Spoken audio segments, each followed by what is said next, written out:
In 1951, a researcher at McGill University paid college students to do nothing. They got a comfortable bed, 3 meals a day, and all the time in the world.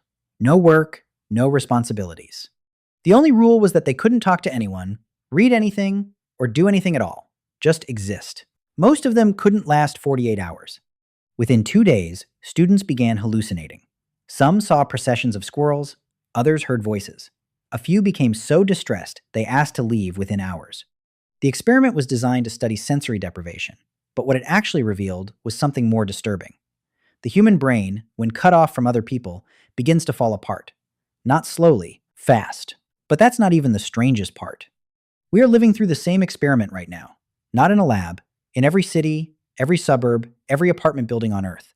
And most of us can't even see it. Loneliness is not a feeling. That's the first thing you need to understand.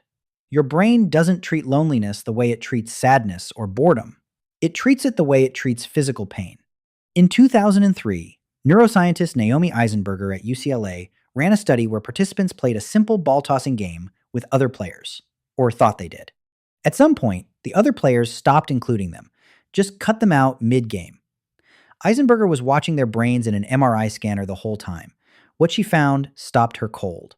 The moment participants were excluded, the exact same region of the brain that processes physical pain lit up. The same region, the dorsal anterior cingulate cortex. Your brain registers social rejection using the same hardware it uses to register a broken bone. This was not an accident of evolution. For 99% of human history, being cut off from your group meant death. Not metaphorically, literally.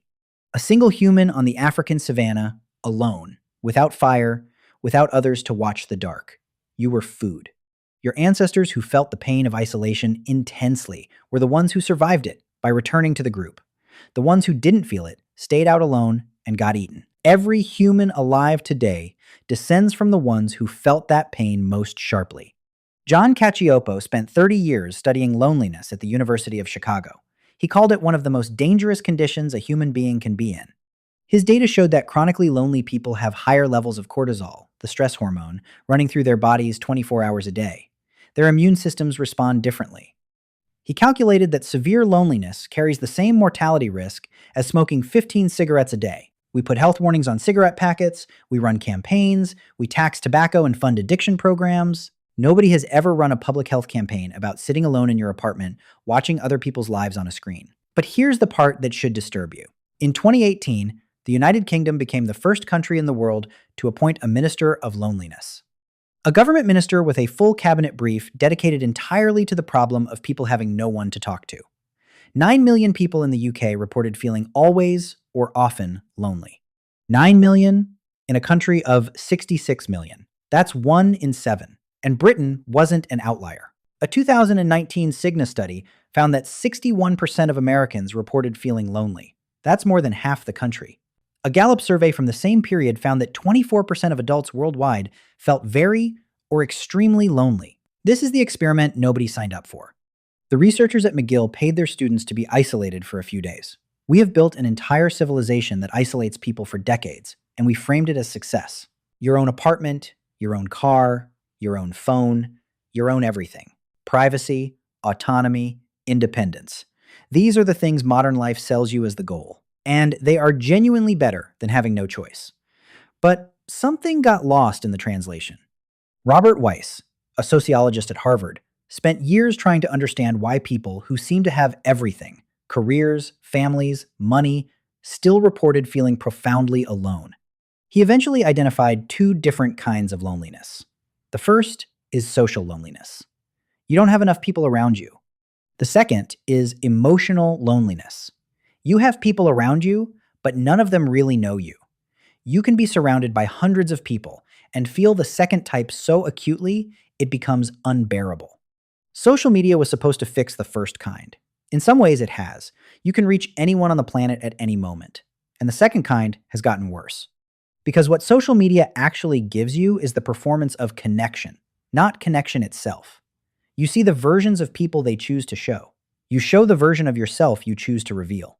And somewhere underneath all of that, both of you are sitting alone, wondering why none of it feels like enough.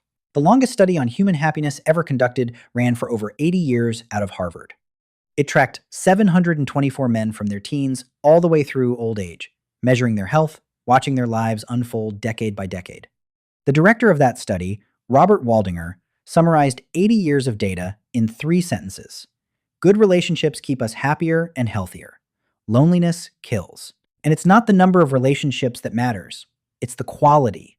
80 years, hundreds of thousands of data points. The answer was the people who felt genuinely known by someone else lived longer, healthier, happier lives.